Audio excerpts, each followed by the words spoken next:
Cuando mi nieta de 8 años me miró con esos ojos enormes y me dijo que ya habíamos viajado la semana pasada, sentí como si el piso se abriera bajo mis pies y me tragara entera. Ahí estaba yo, con 70 años de vida, emocionada como una niña porque al fin íbamos a tener nuestro viaje familiar, y mi pequeña Mireia me destrozó el corazón sin siquiera darse cuenta. Era martes por la tarde y yo había estado preparando todo desde las 5 de la mañana. Había planchado mi vestido verde, el que tanto le gusta a mi hija Dayana, había empacado los dulces caseros que le encantan a Mireia, y hasta había comprado esas galletas importadas que cuestan una fortuna pero que sé que les gustan.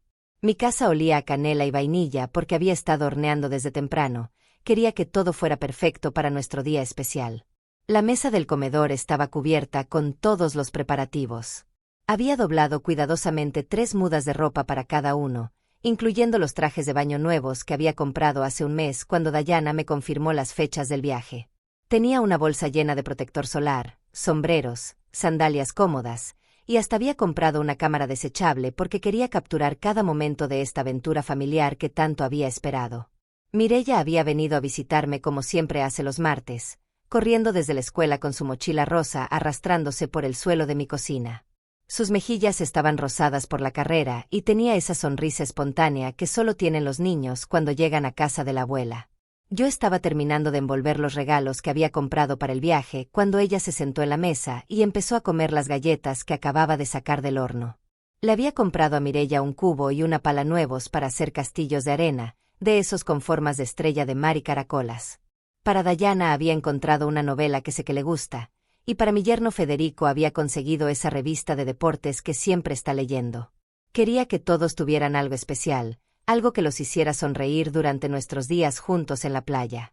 Le dije con toda la emoción del mundo que estaba feliz porque mañana por fin íbamos a viajar todos juntos, que había esperado este momento durante meses, que había soñado con ver el mar otra vez, que quería enseñarle las conchas que se pueden encontrar en la orilla, que íbamos a construir castillos de arena y que por las noches íbamos a contar estrellas. Le conté que había reservado dinero especial para comprarle helados de todos los sabores, que íbamos a caminar por la arena descalzas y que iba a tomarle fotos para hacer un álbum de recuerdos. Pero entonces Mireia dejó de masticar y me miró con esa expresión confundida que tienen los niños cuando los adultos dicen algo que no tiene sentido. Sus ojitos se llenaron de una preocupación que no debería existir en una cara tan pequeña. Se quedó en silencio por un momento, como si estuviera tratando de entender algo muy complicado, y luego me dijo bajito, casi susurrando, que ellos ya habían ido a la playa la semana pasada. Mi corazón se detuvo completamente.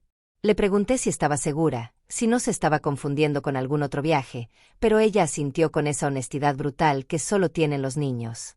Me contó que había sido muy divertido, que habían construido un castillo enorme y que papá había comprado helados para todos. Sus palabras salían atropelladas, como si fuera un río que no se puede detener, contándome cada detalle del viaje que yo no sabía que había existido. Me dijo que se habían levantado muy temprano, que papá había manejado durante horas mientras ella y mamá cantaban en el carro, que habían parado en una gasolinera donde le compraron chicles y que mamá le había dejado elegir la música, que cuando llegaron a la playa, ella había corrido inmediatamente hacia el agua y que las olas eran más grandes de lo que esperaba. Que habían almorzado pescado frito en un restaurante con vista al mar y que el mesero le había regalado un globo en forma de estrella de mar. En ese momento todo el ruido del mundo desapareció. Solo podía escuchar el tic-tac del reloj de la cocina y los latidos de mi propio corazón que sonaban como tambores en mis oídos. Mireia siguió hablando, contándome sobre las gaviotas que habían visto, sobre cómo su papá la había cargado en los hombros para que pudiera ver más lejos, sobre el hotel bonito donde se habían quedado, sobre el desayuno buffet donde había comido panqueques con miel, pero yo ya no podía procesar sus palabras completamente. Cada detalle que me contaba era como una puñalada. Me describió cómo habían visto el amanecer desde la ventana de su habitación, cómo mamá le había trenzado el cabello con caracolas pequeñitas que encontraron en la orilla, cómo papá le había enseñado a identificar diferentes tipos de conchas.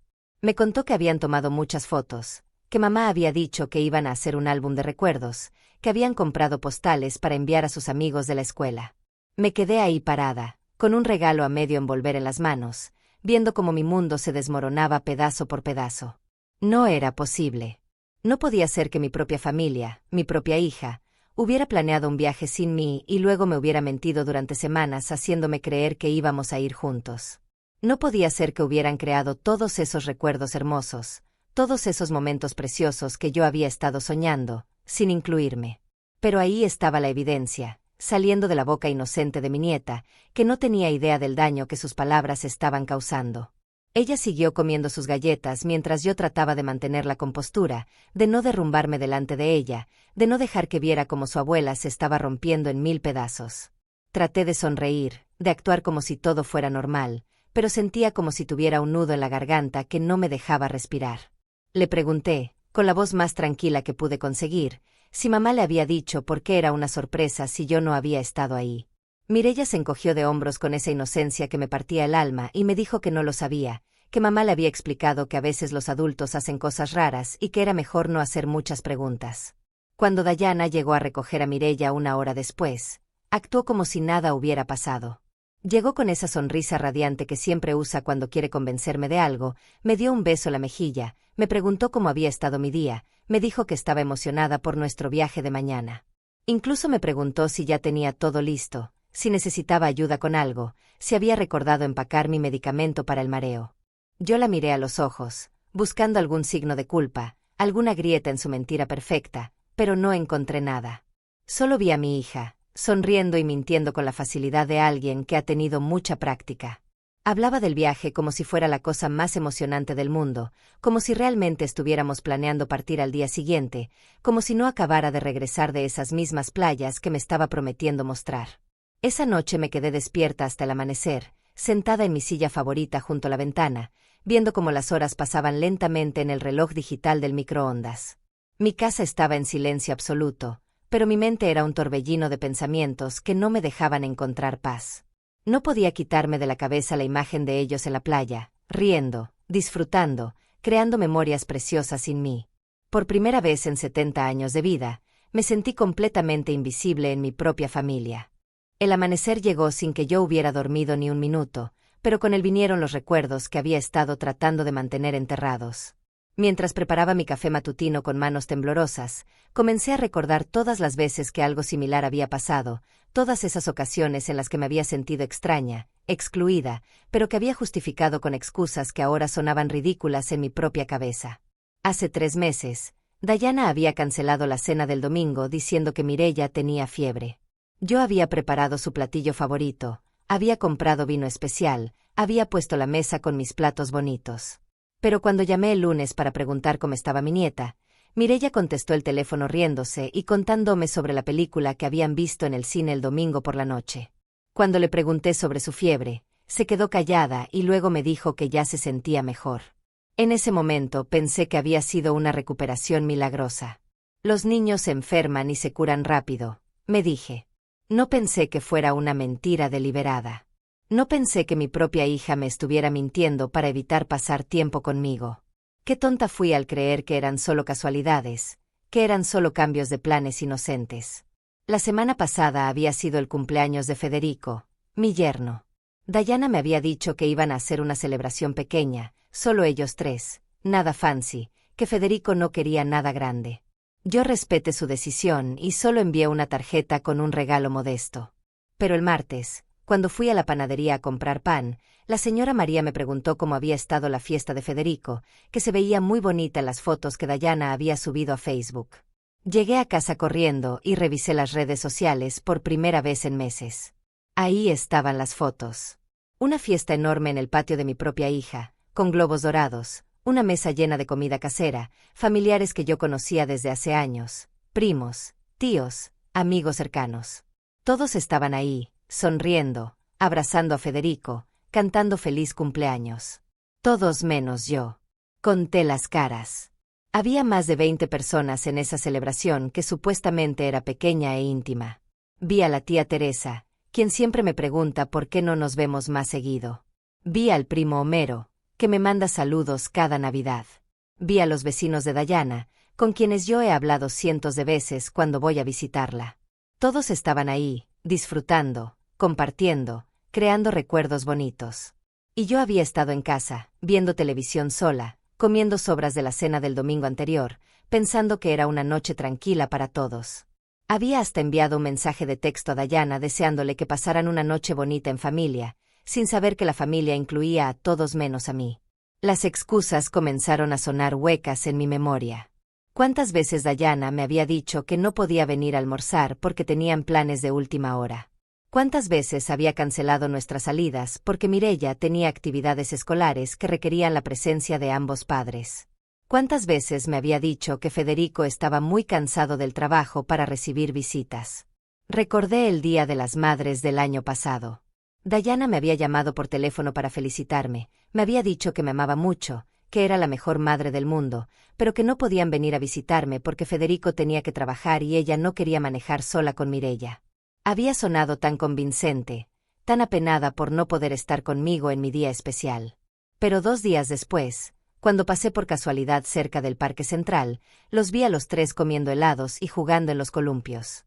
Era miércoles por la tarde, día laboral, y ahí estaba Federico, supuestamente trabajando, empujando a Mireia en el columpio mientras Dayana tomaba fotos. Se veían tan felices, tan relajados, tan unidos como familia. Me escondí detrás de un árbol como una criminal, viendo a mi propia familia disfrutar sin mí a solo 2 cuadras de donde yo había pasado el Día de las Madres completamente sola. No me acerqué. No los confronté. Solo me quedé ahí, sintiéndome como una intrusa observando la vida de extraños, hasta que se fueron caminando hacia su carro, riendo por algo que Federico había dicho. Esa noche lloré hasta quedarme sin lágrimas, pero al día siguiente, cuando Dayana me llamó para preguntarme cómo había estado mi semana, no le dije nada. Le dije que había estado bien, que había visto una película bonita, que había hecho algunos quehaceres de la casa. Mentí también, pero mis mentiras eran para protegerla a ella del daño que me había causado. Las suyas eran para protegerse ella del daño que me estaba causando. Ahora, sentada en mi cocina con el café frío en las manos, todos estos recuerdos se agolpaban en mi mente como piezas de un rompecabezas que finalmente comenzaba a tomar forma. No eran coincidencias. No eran malentendidos inocentes. Era un patrón deliberado, cuidadosamente construido, diseñado para mantenerme alejada de los momentos importantes, de los recuerdos hermosos, de la vida real de mi propia familia. Recordé las Navidades del año pasado.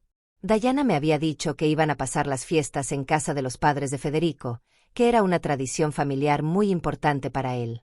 Yo había entendido, había preparado mis propios regalos anticipadamente, había pasado Nochebuena y Navidad sola, contenta de saber que mi familia estaba creando tradiciones bonitas.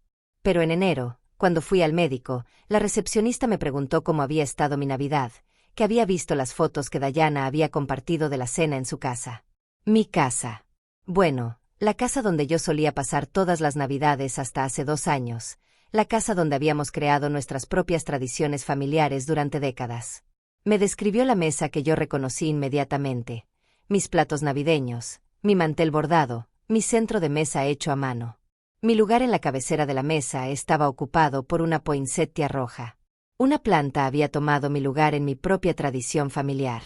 Cada recuerdo era como una puñalada que se volvía más profunda ahora que entendía lo que realmente había pasado. No era negligencia. No era que se hubieran olvidado de invitarme. No era que las cosas hubieran salido así por casualidad. Era intencional. Era planeado. Era deliberado. Mi propia hija, la niña que había cargado en mis brazos, que había criado con tanto amor, que había sacrificado tanto para darle la mejor vida posible, me estaba borrando sistemáticamente de su vida. Y lo peor de todo era que le estaba haciendo con una sonrisa en la cara, con palabras dulces, con excusas que sonaban tan razonables que yo mismo me había convencido de que eran verdad. El teléfono sonó y vi el nombre de Dayana en la pantalla. Por primera vez en mi vida, no corrí a contestarle. Me quedé ahí sentada, viendo cómo su nombre parpadeaba en la pantalla, sintiendo como algo dentro de mí se endurecía como el cemento que se seca bajo el sol. Sabía exactamente lo que me iba a decir. Me iba a preguntar si estaba lista para nuestro viaje, me iba a decir que pasarían a recogerme en 1 hora, me iba a seguir mintiendo con esa facilidad que ya no podía ignorar. Pero ahora yo sabía la verdad, y la verdad cambiaría todo para siempre. El teléfono dejó de sonar y la casa volvió a sumirse en ese silencio pesado que había sido mi compañero constante durante las últimas horas. Me quedé ahí sentada, con el café ya frío entre mis manos, sintiendo como algo fundamental se rompía dentro de mi pecho. No era solo tristeza lo que sentía. Era algo más profundo, más definitivo. Era la muerte de todas las ilusiones que había construido alrededor de mi familia. Por 70 años había sido una mujer que justificaba todo, que encontraba excusas para el comportamiento de otros, que prefería creer en la bondad de las personas antes que enfrentar la realidad dolorosa. Había sido una madre que siempre veía lo mejor en su hija, una abuela que siempre encontraba razones para perdonar, una mujer que había hecho del autoengaño un arte perfectamente pulido. Pero ya no podía seguir mintiendo a mí misma. La evidencia era abrumadora, irrefutable, imposible de ignorar. Mi propia hija me había convertido en una extraña en mi propia familia, y lo había hecho con una crueldad tan sutil que hasta ahora no había sido capaz de reconocerla. Me levanté de la mesa y caminé hacia el espejo del pasillo. La mujer que me devolvía la mirada era una desconocida. Tenía mi cara, mis arrugas, mis ojos cansados, pero había algo diferente en su expresión. Ya no veía a la abuela sumisa que acepta todo sin cuestionar. Ya no veía a la madre desesperada por complacer. Veía a una mujer que acababa de despertar de un sueño muy largo y muy amargo. 70 años habían pasado desde mi nacimiento, y solo ahora estaba aprendiendo que el amor no siempre es correspondido, que la familia no siempre significa seguridad, que las personas que más quieres pueden ser las que más daño te hacen. Era una lección brutal para aprenderla a esta edad, pero tal vez era la lección más importante de toda mi vida. Volví a la cocina y me serví otra taza de café, esta vez caliente. Necesitaba claridad mental para lo que venía después. Por primera vez en meses, tal vez en años, mi mente estaba completamente lúcida. Era como si una neblina espesa se hubiera levantado y finalmente pudiera ver el paisaje real de mi vida. El teléfono volvió a sonar. Esta vez era un mensaje de texto de Diana. Mamá, pasamos por ti en 1 hora. Espero que estés lista para nuestro viaje especial. Te amo mucho. Cada palabra de ese mensaje era una mentira envuelta en cariño falso, un puñal cubierto de miel. No respondí. Por primera vez en mi vida como madre, no corrí a complacer a mi hija. Me quedé ahí, viendo el mensaje, sintiendo como una fuerza nueva nacía dentro de mí. No era rabia. No era venganza. Era algo más poderoso y más peligroso. Era determinación. Durante décadas había sido una mujer que evitaba los conflictos, que prefería la paz a cualquier precio, que tragaba sus heridas para mantener la armonía familiar. Había sido criada en una generación donde las mujeres aprendían a ser complacientes, donde cuestionar a la familia era visto como una traición, donde el silencio era considerado una virtud. Pero el silencio me había convertido en cómplice de mi propio borrado. Mi complacencia había permitido que Diana construyera esta prisión invisible alrededor de mí. Mi necesidad de mantener la paz había sido interpretada como debilidad, como una invitación a ser pisoteada. Caminé hacia mi habitación y abrí el armario donde guardaba las fotos familiares. Había cajas llenas de recuerdos, décadas de sonrisas capturadas, momentos que pensé que eran preciosos para todos nosotros. Saqué la última foto familiar que habíamos tomado juntos, hace 6 meses, en el cumpleaños de Mireia. Ahí estábamos los 4, sonriendo a la cámara. Pero ahora, viendo esa foto con ojos nuevos, podía ver lo que no había querido ver antes. Diana y Federico estaban muy juntos, con Mireia entre ellos. Yo estaba ligeramente separada, como si fuera una invitada en mi propia familia, como si fuera alguien que había sido incluida por cortesía más que por amor. Incluso en esa foto podía ver las señales que había ignorado. La forma en que Diana evitaba mirarme directamente, la manera en que Federico tenía su brazo solo alrededor de su esposa e hija, la distancia física que había entre nosotros aunque estuviéramos en la misma imagen. Había estado ciega ante mi propia exclusión, incluso cuando estaba documentada en fotografías. Guardé la foto y cerré el armario. Ya había visto suficiente del pasado. Era hora de enfocarme en el presente y más importante, en el futuro. Por primera vez en mucho tiempo, sentía que tenía el control de mi propia vida, que podía tomar decisiones sin tener que considerar los sentimientos de otros antes que los míos. El teléfono sonó una vez más. Esta vez contesté. La voz de Diana sonaba exactamente como esperaba, alegre, emocionada, completamente falsa. Mamá, ¿estás lista? Ya estamos saliendo de la casa. Mireia está súper emocionada por el viaje. Empacaste tu protector solar. La escuché hablar, cada palabra una mentira más en la construcción elaborada que había creado alrededor de mí. Pero esta vez, en lugar de sentir dolor, sentí una calma extraña.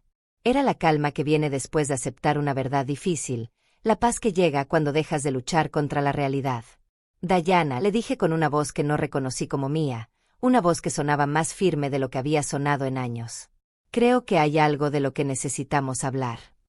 Hubo una pausa del otro lado de la línea. Pude escuchar la confusión en su silencio, la sorpresa de escuchar a una madre que no estaba actuando según el guión que ella había escrito para mí. ¿Qué quieres decir, mamá? ¿Está todo bien? Podemos hablar en el carro. Ya vamos para allá. No, le dije, y esa palabra salió de mi boca con una firmeza que me sorprendió a mí misma. No van a venir para acá. No vamos a ningún viaje. Y tú sabes exactamente por qué. Otro silencio, pero este era diferente. Este estaba lleno de culpa y pánico. Pude escuchar cómo su respiración cambiaba, cómo su voz perdía esa alegría fingida cuando finalmente habló. Mamá, no sé de qué estás hablando. ¿Te sientes bien? Tal vez deberíamos posponer el viaje si no te sientes bien. Era increíble cómo incluso cuando estaba siendo confrontada, seguía mintiendo. Incluso cuando sabía que yo sabía la verdad, seguía tratando de manipular la situación para hacerme quedar como la loca, como la confundida, como la que no entendía lo que estaba pasando. Pero ya no era esa mujer. Ya no era la madre que dudaba de su propia percepción antes que cuestionar a su hija. Ya no era la abuela que prefería ser engañada antes que enfrentar la verdad. Diana, le dije, y mi voz sonaba como acero templado. Mireya me contó sobre su viaje a la playa. Me contó todo. El silencio que siguió fue tan profundo que pensé que había colgado. Pero luego escuché algo que nunca había escuchado antes en la voz de mi hija. Miedo real. Y en ese momento supe que mi vida había cambiado para siempre, y que nada volvería a ser igual. El silencio del teléfono se estiró como una cuerda a punto de romperse. Cuando Diana finalmente habló, su voz había perdido toda esa dulzura falsa que había estado usando durante meses. Mamá, puedo explicarte todo. Las cosas no son como piensas. Ven, hablemos en persona, es mejor así. Pero yo ya no era la mujer que corría cada vez que mi hija me llamaba. Ya no era la madre desesperada por arreglar las cosas sin siquiera entender que estaba roto. Le dije que no iba a ir a ningún lado, que si quería hablar conmigo podía venir sola. Sin Federico. Sin Mireya. Solo ella y yo, y la verdad entre nosotras. Colgué el teléfono y sentí una extraña sensación de poder. Por primera vez en décadas, había puesto límites. Por primera vez, había dicho no sin justificarme, sin pedir perdón, sin tratar de hacer que la otra persona se sintiera mejor por mi decisión. Me preparé otra taza de café y me senté en mi silla favorita junto a la ventana. Afuera, el mundo seguía su curso normal. Los vecinos salían a trabajar, los niños caminaban hacia la escuela, la vida continuaba como si nada hubiera cambiado. Pero dentro de mi casa, dentro de mi corazón, todo era diferente. Pasó una hora antes de que sonara el timbre. Cuando abrí la puerta, esperaba ver a Diana con esa cara de niña regañada que ponía cuando era pequeña y la confrontaba por alguna travesura. Pero lo que vi me dejó sin palabras. Había un hombre parado en mi portal. Alto, de unos 50 años, con cabello gris en las sienes y una carpeta en las manos. Vestía un traje simple pero limpio, y tenía esos ojos que he aprendido a reconocer después de tantos años. Los ojos de alguien que ha visto demasiado dolor humano y ya no se sorprende por nada. Señora Paulina Farías, me preguntó con una voz que sonaba profesional pero no fría. Sí, soy yo. ¿En qué puedo ayudarlo? Mi nombre es Federico Saucedo. Soy investigador privado. Creo que tengo información que podría interesarle sobre su familia. El mundo se detuvo completamente. Federico. Ese era también el nombre de mi yerno. No podía ser una coincidencia. Nada en mi vida parecía ser coincidencia últimamente. Lo invité a pasar, no porque confiara en él, sino porque algo en su mirada me decía que las respuestas que había estado buscando durante años estaban dentro de esa carpeta que llevaba en las manos. Se sentó en el sofá de la sala, rechazó cortésmente el café que le ofrecí, y abrió la carpeta con movimientos cuidadosos y deliberados. Señora Farías, comenzó. Hace 3 meses recibí una llamada anónima. Alguien me pidió que investigara ciertos movimientos financieros relacionados con su familia. Específicamente, relacionados con su hija Diana. Mi corazón comenzó a latir más rápido. Movimientos financieros. ¿Qué tenía que ver el dinero con todo esto? La persona que me contrató, continuó Federico, parecía conocer muy bien su situación familiar. Sabía sobre su aislamiento gradual, sobre las exclusiones, sobre las mentiras. Y tenía sospechas de que había algo más detrás de todo esto, algo más que simple negligencia familiar. Sacó una serie de documentos de la carpeta y los puso sobre la mesa de centro. Eran copias de cheques, estados de cuenta bancarios, facturas, recibos. Al principio no entendía qué estaba viendo, pero Federico comenzó a explicar con la paciencia de alguien acostumbrado a revelar verdades dolorosas. Su casa de la playa, señora Farías. La que heredó de su madre hace 5 años. ¿Sabía usted que su hija ha estado rentándola como propiedad vacacional durante los últimos 2 años? El mundo se detuvo nuevamente. Mi casa de la playa. El lugar donde había pasado los veranos más felices de mi infancia, donde había llevado a Dayana cuando era pequeña, donde habíamos creado tantos recuerdos hermosos.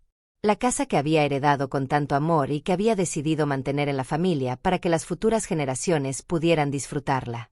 Eso es imposible, murmuré, pero incluso mientras decía las palabras, sabía que no lo era. Nada era imposible cuando se trataba de las traiciones que había estado descubriendo. Federico puso más documentos frente a mí. Contratos de alquiler, pagos de huéspedes, facturas de limpieza, recibos de mantenimiento. Todo con la firma de Dayana como propietaria autorizada. Ella tiene las llaves porque usted se las dio para que pudiera usar la casa cuando quisiera, continuó Federico. Pero lo que usted no sabía es que ella registró la propiedad en una plataforma de alquileres vacacionales. Ha estado ganando entre $1,500 y $2,000 por semana durante las temporadas altas. Las cifras bailaban frente a mis ojos. Miles de dólares. Mi propia hija había estado ganando dinero con mi propiedad, con mi herencia familiar, sin decirme una palabra. Peor aún, me había estado excluyendo de los viajes familiares a esa misma casa para poder seguir rentándola a extraños.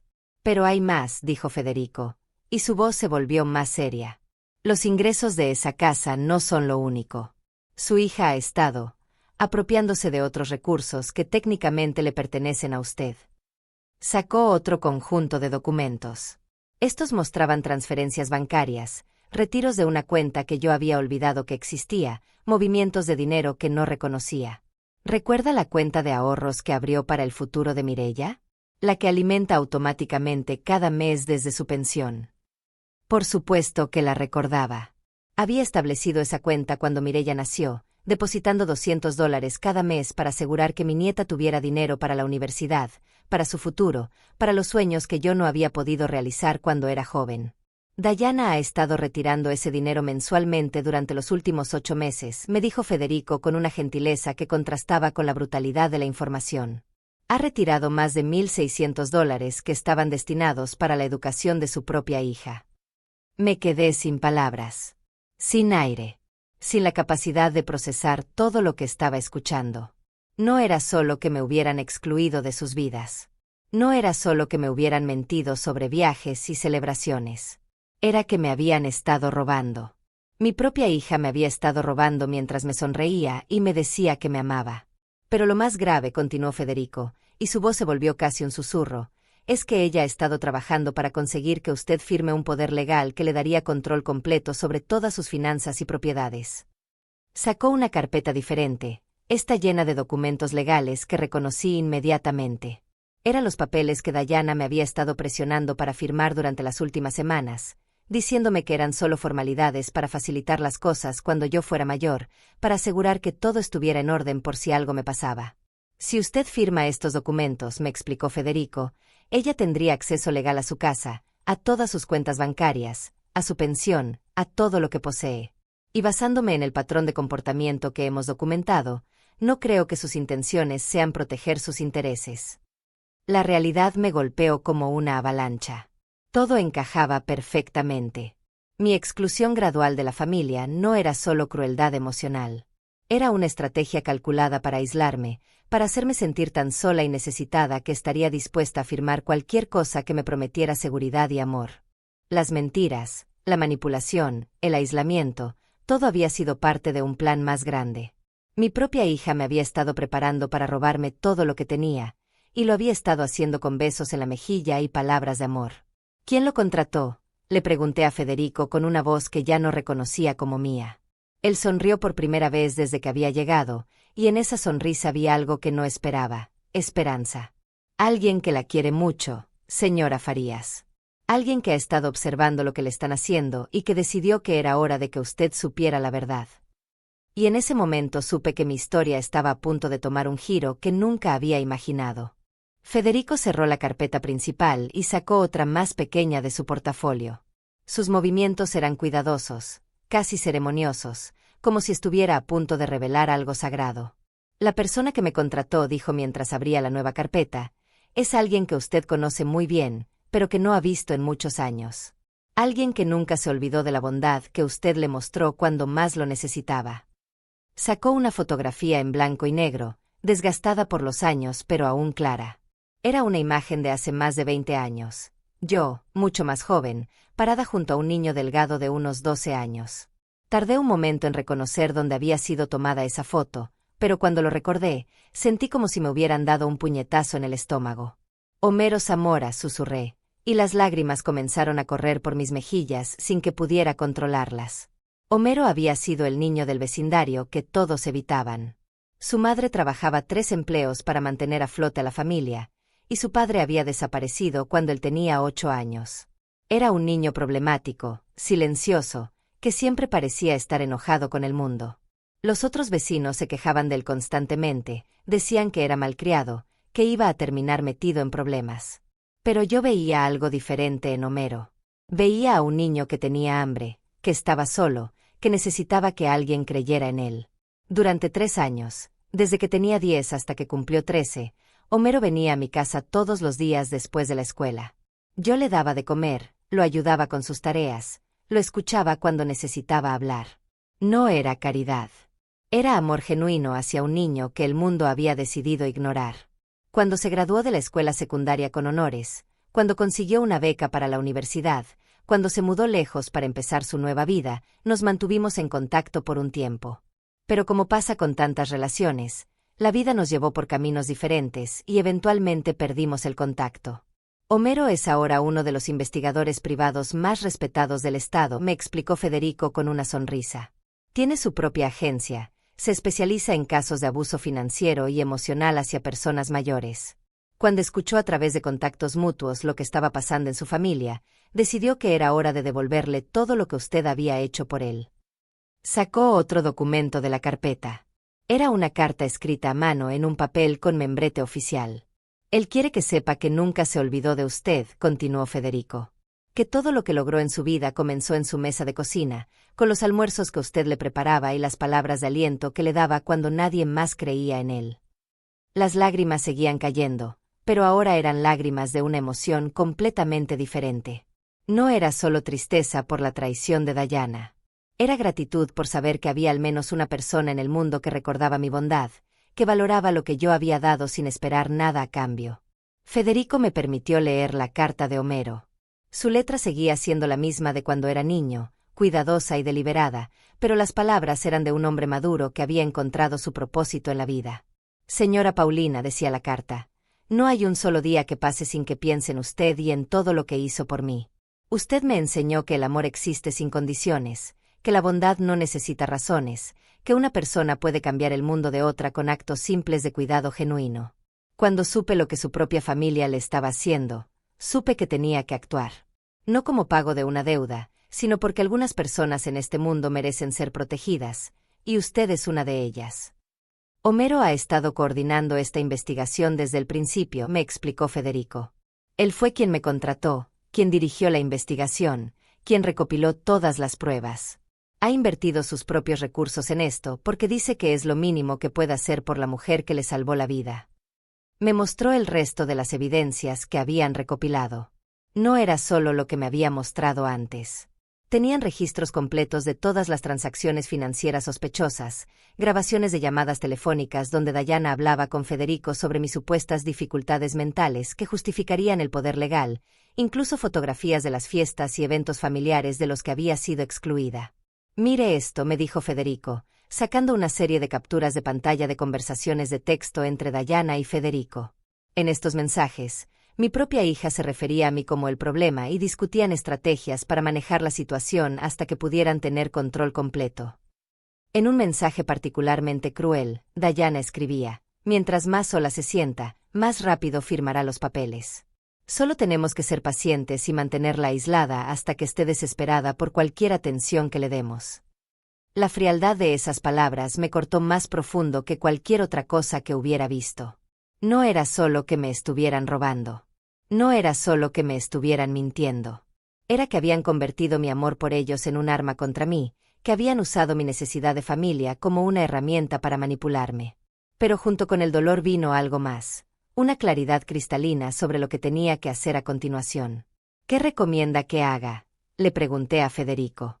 Homero y yo hemos preparado varias opciones, me respondió, sacando otra carpeta.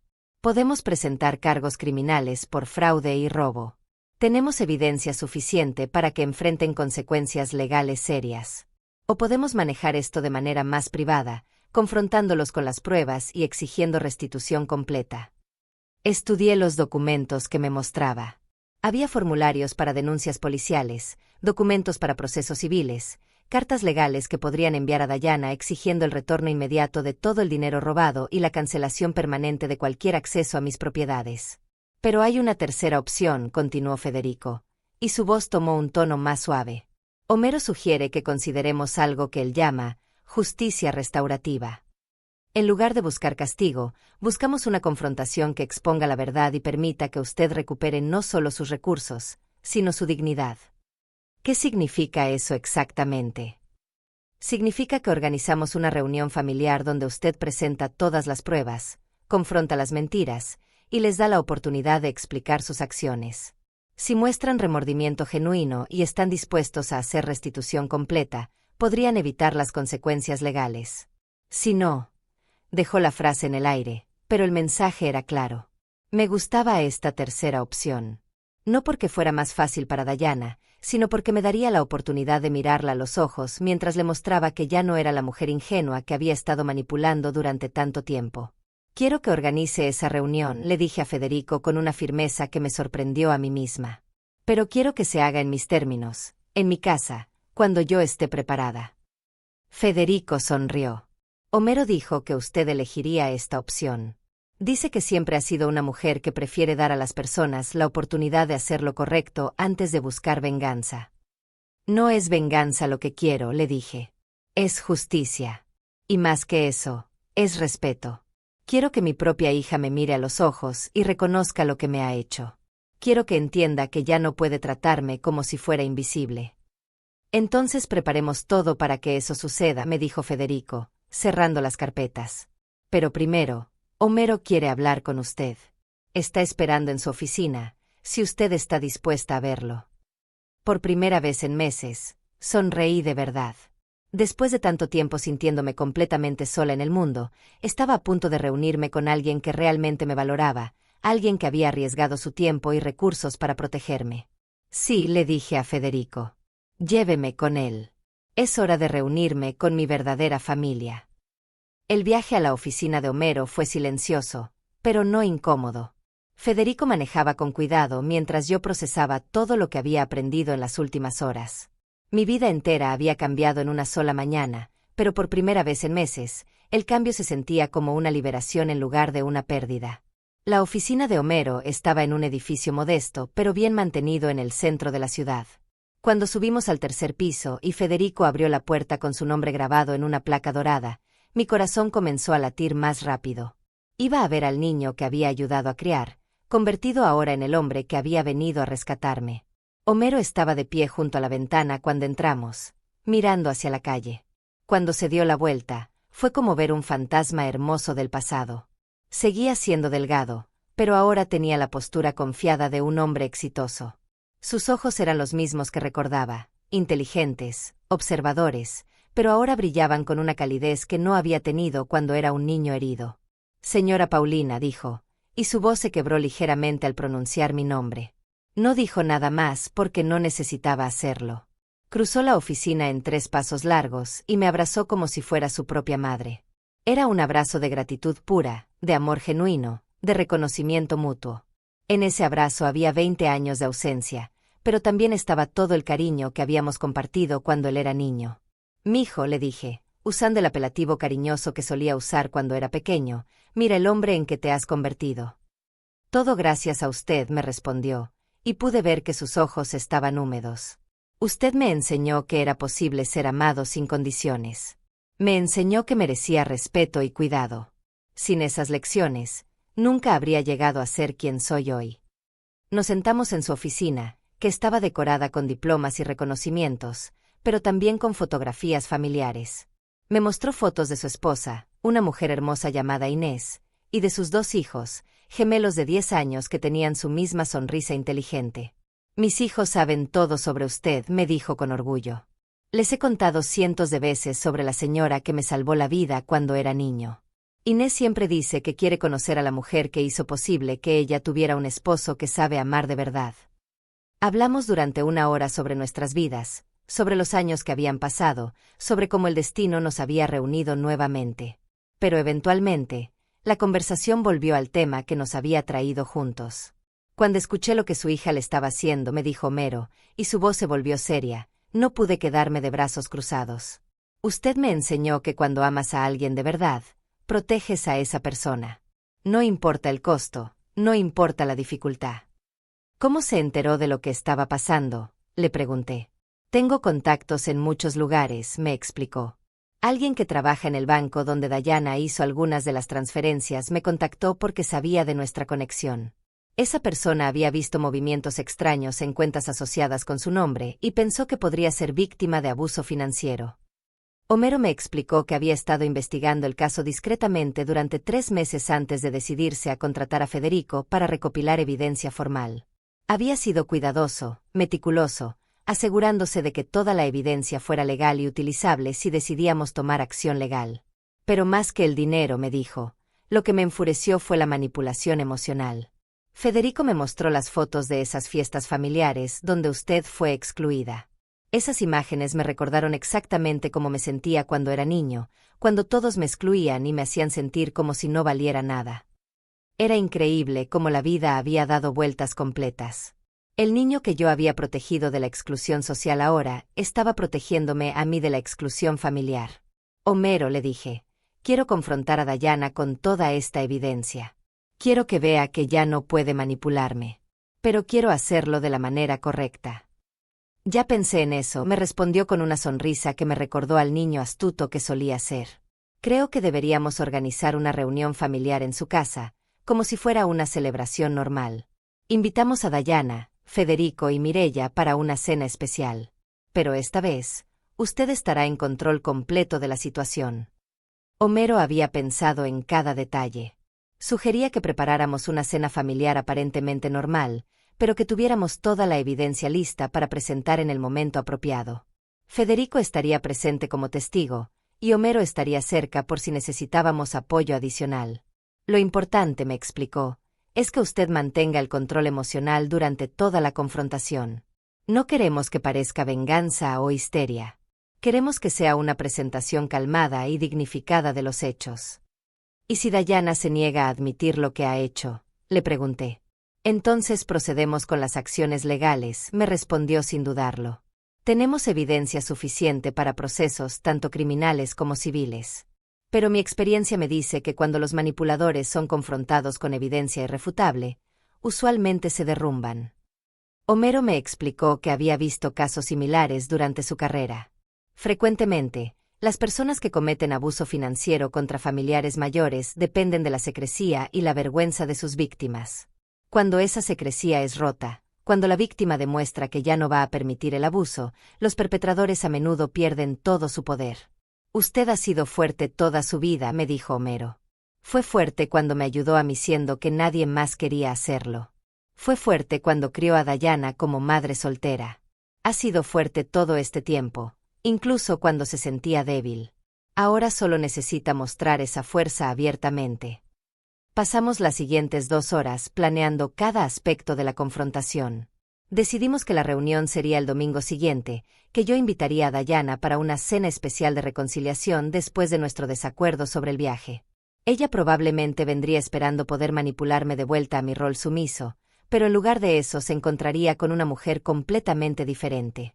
Quiero que prepare un discurso, me sugirió Homero. Algo que pueda decir con calma y claridad, sin importar cómo reaccione ella. Algo que exprese no solo los hechos, sino cómo se siente usted al respecto. Era un buen consejo. Necesitaba estar preparada para mantener mi compostura sin importar si Diana lloraba, gritaba, negaba todo, o trataba de voltear la situación para hacerme quedar como la villana. Y recuerde, me dijo Homero mientras nos preparábamos para irnos, usted no necesita su perdón. Usted no necesita que ella entienda por qué lo que hizo estuvo mal. Lo único que necesita es que ella sepa que usted sabe la verdad, y que ya no va a permitir que la traten así. Cuando llegamos de vuelta a mi casa, me sentía como una mujer completamente diferente a la que había despertado esa mañana. Tenía un plan, tenía aliados, tenía evidencia, y más importante que todo, tenía mi dignidad de vuelta. Esa noche, por primera vez en meses, dormí profundamente. No porque mis problemas hubieran desaparecido, sino porque finalmente tenía el poder para resolverlos. El domingo estaba llegando, y con él, el momento de la verdad que cambiaría mi familia para siempre. El domingo llegó con una calma extraña. Me desperté antes del amanecer, no porque estuviera nerviosa, sino porque mi cuerpo parecía entender que este día marcaría un antes y un después en mi vida. Había una sensación de finalidad en el aire, como si el universo mismo supiera que algo importante estaba a punto de suceder. Pasé la mañana preparando todo meticulosamente. Cociné los platillos favoritos de Diana, puse la mesa con mis mejores platos, arreglé flores frescas en el centro de la mesa. Desde afuera, todo parecía una celebración familiar normal. Pero debajo de esa normalidad aparente, había una corriente eléctrica de determinación que nunca antes había sentido.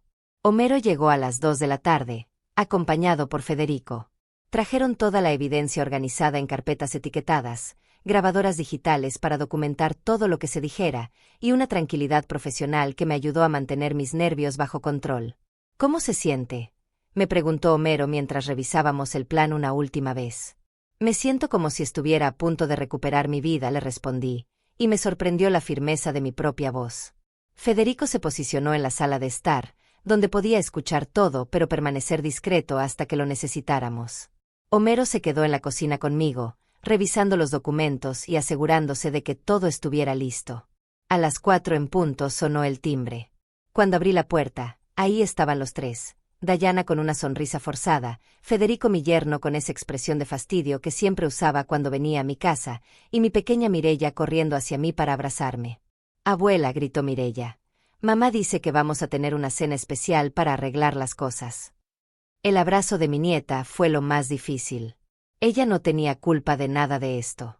Ella era una víctima inocente en los juegos crueles de sus padres. Pero también era un recordatorio de todo lo que estaba en juego en esta confrontación. «Mamá», me dijo Diana, dándome un beso en la mejilla que se sintió como el beso de Judas, «qué bueno que hayas decidido que habláramos. Estaba muy preocupada después de nuestra conversación telefónica. ¿Te sientes mejor?». Ahí estaba otra vez, tratando de hacerme parecer como si el problema fuera mi confusión mental y no su traición deliberada. Pero esta vez no mordí el anzuelo. «Sí, mijita», le dije con una sonrisa que ella no pudo interpretar. «Me siento mucho mejor. Mucho más clara sobre muchas cosas». Mientras entraban a la casa, pude ver cómo Diana y Federico intercambiaban miradas significativas. Probablemente estaban planeando cómo iban a manejar a la pobre abuela confundida durante la cena. Probablemente tenían estrategias preparadas para calmarme, para hacer que me sintiera culpable por haber dudado de ellos. Pero lo que no sabían era que yo también tenía una estrategia, y que esta vez, yo tenía toda la información. Servimos la cena con conversación aparentemente normal. Diana me habló sobre el trabajo de Federico, sobre las actividades escolares de Mireya, sobre los planes que tenían para las próximas vacaciones. Todo sonaba tan inocente, tan lleno de cariño familiar, que por un momento casi dudé de todo lo que había aprendido durante la semana. Casi. Pero entonces Federico mencionó casualmente que habían estado pensando en remodelar la cocina de su casa, y que era una lástima que los proyectos de mejoras fueran tan caros en estos días. Era una mención sutil, diseñada para plantarme la idea de que necesitaban dinero, para prepararme psicológicamente para cuando me pidieran ayuda financiera. Era exactamente el tipo de manipulación sutil que había estado funcionando conmigo durante años, pero ahora podía verla con total claridad. Después del postre, Mireya pidió permiso para ver televisión en la sala. Yo le dije que por supuesto, pero que nosotros los adultos íbamos a quedarnos en el comedor para hablar de cosas importantes. Ella salió corriendo, feliz de escapar de las conversaciones aburridas de los grandes. Cuando estuvimos solos los tres, el ambiente cambió inmediatamente. Diana puso esa expresión seria que usaba cuando quería parecer preocupada por mi bienestar. Mamá comenzó. Federico y yo hemos estado hablando sobre ti últimamente. Estamos preocupados porque te hemos notado un poco confundida, olvidando cosas, mezclando fechas, imaginando cosas que no pasaron. Como el viaje familiar, agregó Federico, entrando perfectamente en el guión que habían ensayado. Te emocionaste tanto por un viaje que nunca habíamos planeado. Eso nos preocupa mucho. Era increíble. Incluso confrontados directamente por su mentira, seguían tratando de voltear la situación para hacerme parecer como la que estaba mal. Seguían tratando de hacerme dudar de mi propia realidad. Es normal a tu edad, continuó Diana con esa voz condescendiente que había perfeccionado. Por eso pensamos que tal vez sería bueno que tuvieras menos responsabilidades financieras. Para que no te estreses con cosas como pagar cuentas y manejar propiedades. Ahí estaba.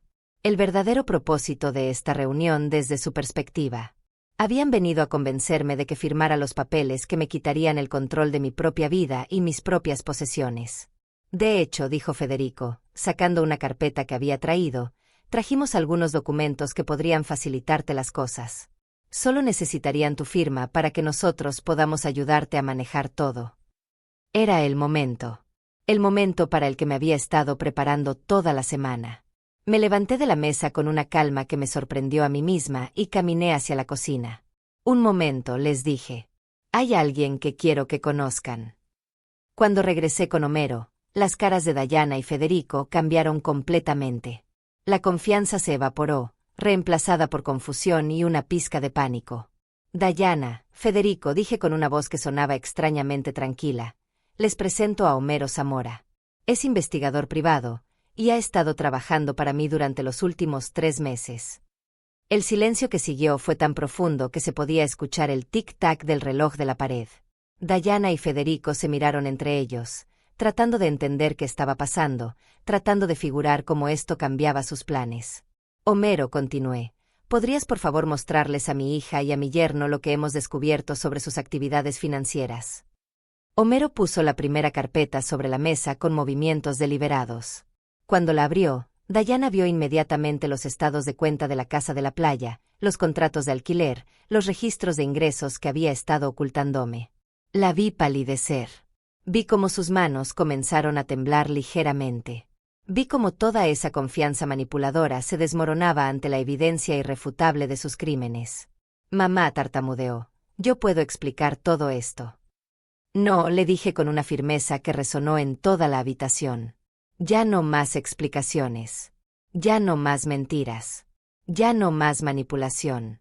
Por primera vez en años, vas a escucharme a mí. Y en ese momento, con mi hija y mi yerno temblando ante la evidencia de sus traiciones, finalmente recuperé mi voz y mi poder. Diana intentó levantarse de la mesa, pero la detuve con una sola palabra firme.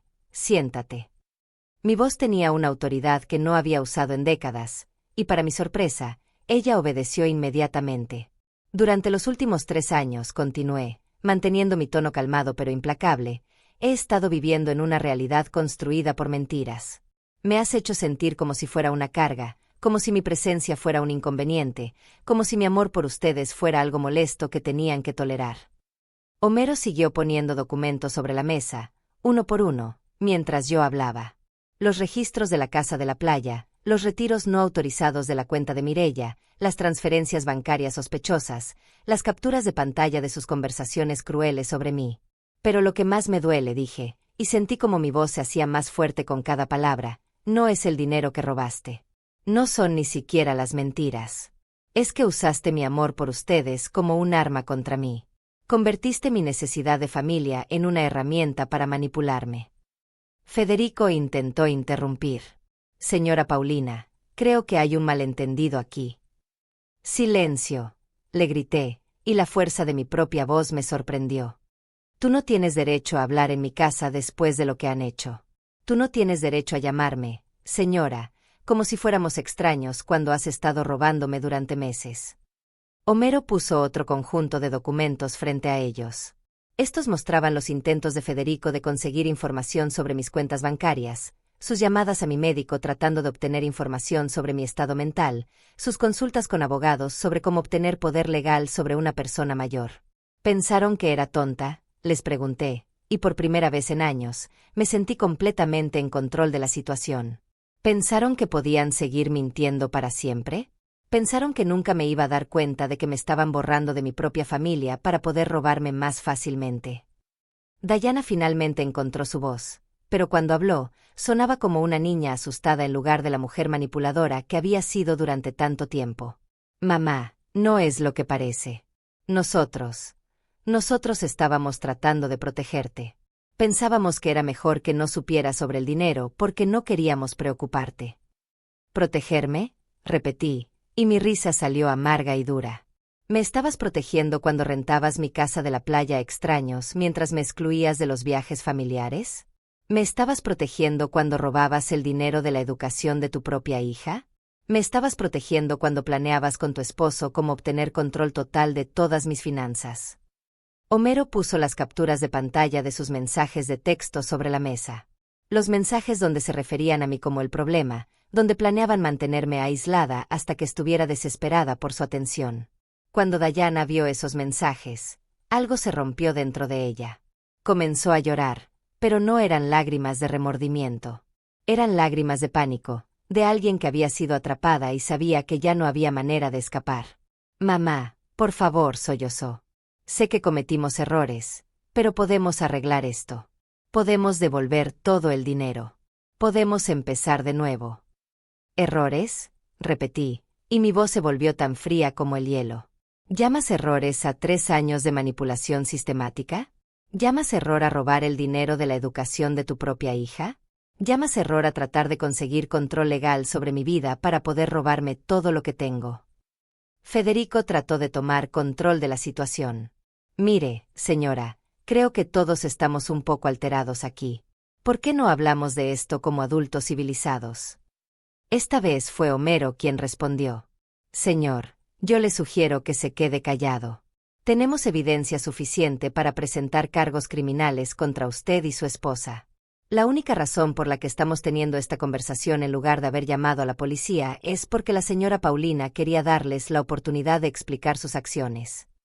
La realidad de su situación finalmente golpeó a ambos. No estaban en posición de negociar. No podían manipular esta situación.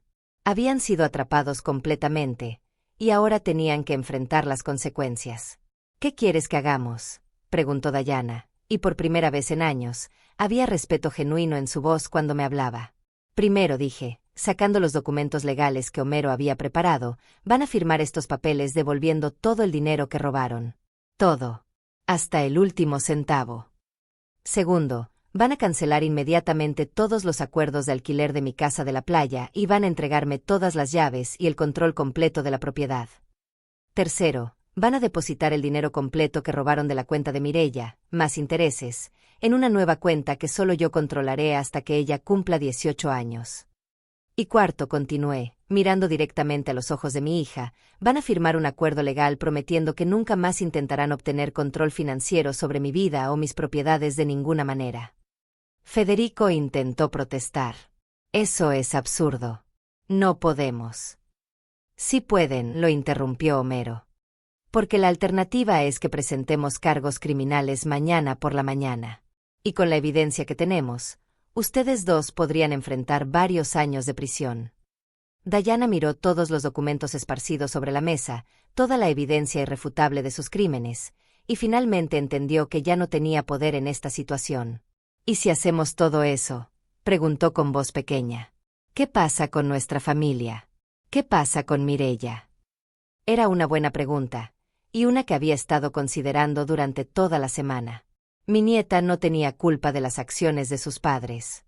Ella merecía tener una abuela en su vida, y yo merecía tener una relación con ella. Mireia siempre será bienvenida en mi casa, dije firmemente. Pero las visitas serán en mis términos. no en los suyos. Y si alguna vez intentan usar mi relación con ella para manipularme otra vez, esa relación terminará inmediatamente. En cuanto a ustedes dos, continué, tendrán que ganarse de vuelta mi confianza. Y eso va a tomar mucho tiempo, si es que alguna vez sucede. Pasaron 2 horas firmando documentos, transfiriendo dinero, cancelando acuerdos, devolviendo llaves. Todo bajo la supervisión de Homero y con Federico como testigo legal. Cuando terminamos, Diana y Federico se veían como 2 personas completamente diferentes. Ya no eran los manipuladores confiados que habían entrado a mi casa. Eran 2 estafadores que habían sido atrapados y que ahora tenían que vivir con las consecuencias de sus acciones. Antes de irse, Diana se acercó a mí una última vez. Mamá, me dijo, y por primera vez en años, parecía genuinamente arrepentida. Siento mucho todo lo que hicimos. Sé que no tienes razón para perdonarnos, pero espero que algún día puedas hacerlo. La miré a los ojos y vi a la niña que había criado, pero también vi a la mujer que había elegido traicionarme de la manera más cruel posible. Tal vez algún día, le dije.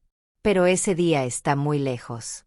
Y cuando llegue, si es que llega, será porque tú habrás demostrado con acciones, no con palabras, que mereces mi perdón. Después de que se fueron, me quedé en mi comedor con Homero, rodeada de papeles firmados y evidencia archivada.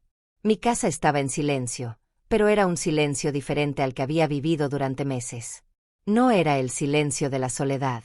Era el silencio de la paz. Por primera vez en años, era dueña de mi propia vida otra vez.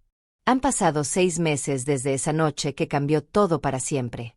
Estoy sentada en el portal de mi casa de la playa, la misma que Diana había estado rentando en secreto, viendo el amanecer pintar el océano de colores dorados y rosados. Es mi tercer fin de semana aquí desde que recuperé el control total de la propiedad, y cada vez que vengo, siento como si estuviera reclamando un pedazo de mi alma que había perdido sin darme cuenta. La casa está exactamente como la recordaba de mi infancia, como debería estar. He quitado todas las modificaciones que Diana había hecho para los huéspedes de alquiler y he restaurado los toques personales que hacían de este lugar un hogar familiar en lugar de una propiedad comercial. Las fotografías de generaciones de mi familia están de vuelta en las paredes, los muebles hechos a mano por mi padre están en sus lugares originales, y el jardín que mi madre plantó hace 50 años está floreciendo otra vez bajo mi cuidado. No estoy sola en este amanecer. Homero está en la cocina preparando café, como ha hecho cada fin de semana durante los últimos 3 meses. Después de todo lo que pasó, hemos reconstruido nuestra amistad de una manera que es aún más profunda que cuando él era niño. Ahora somos 2 adultos que se entienden completamente, 2 personas que han experimentado tanto el abandono como la lealtad, tanto la traición como el amor verdadero. Su esposa Inés se ha convertido en la hermana que nunca tuve. Es una mujer gentil con un corazón enorme que entiende intuitivamente lo que necesito sin que tenga que pedirlo. Los gemelos, Jeremías y Flavio, me han adoptado como su abuela honoraria y llenan esta casa con risas y energía juvenil que no había escuchado en años. Es irónico, pero hermoso a la vez, que después de perder a mi familia biológica haya encontrado una familia elegida que me ama sin condiciones, sin agenda, sin expectativas más allá de mi compañía y mi cariño. Mireya viene a visitarme cada 2 sábados. Diana la trae y se queda en el carro mientras mi nieta corre hacia la casa para abrazarme. Estas visitas son supervisadas, por mi insistencia, y siempre terminan exactamente a la hora acordada. No porque no quiera pasar más tiempo con Mireya, sino porque he aprendido la importancia de los límites claros y las expectativas definidas. Mi relación con Mireya ha florecido de maneras que no esperaba. Sin la manipulación constante de sus padres, sin las mentiras y los secretos, hemos podido construir una conexión genuina basada en respeto mutuo y amor honesto.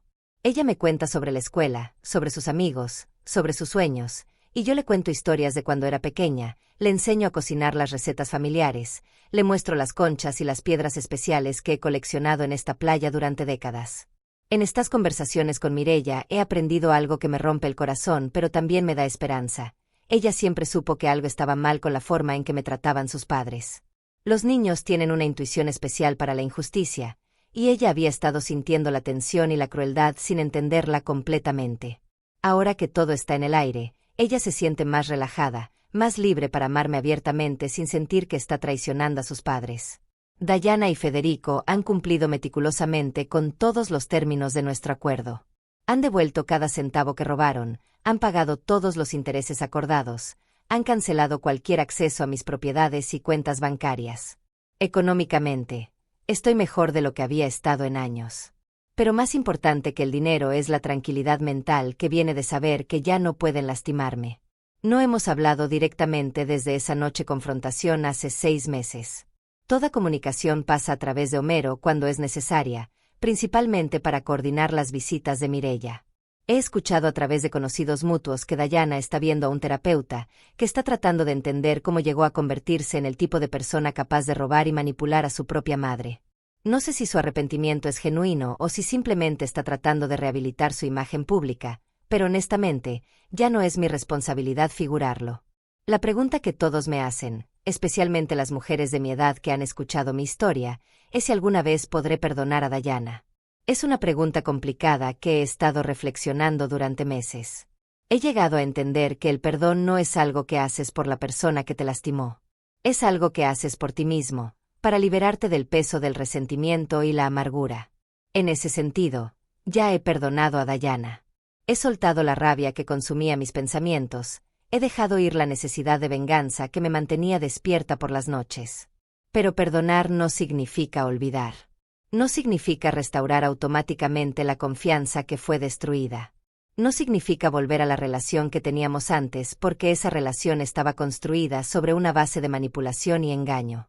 Si Dayana quiere tener una relación conmigo en el futuro, tendrá que ser una relación completamente nueva, construida sobre honestidad, respeto mutuo y límites claros. Tendrá que demostrar con acciones consistentes durante años, no con palabras bonitas durante conversaciones emotivas, que ha cambiado fundamentalmente como persona. Tal vez ese día llegue. Tal vez no. Ya no vivo mi vida esperando que otras personas cambien para hacerme feliz.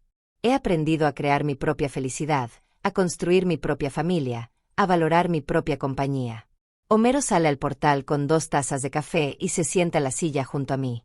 No hablamos inmediatamente porque hemos aprendido a disfrutar estos momentos de silencio compartido, estos instantes de paz perfecta donde no necesitamos palabras para comunicarnos.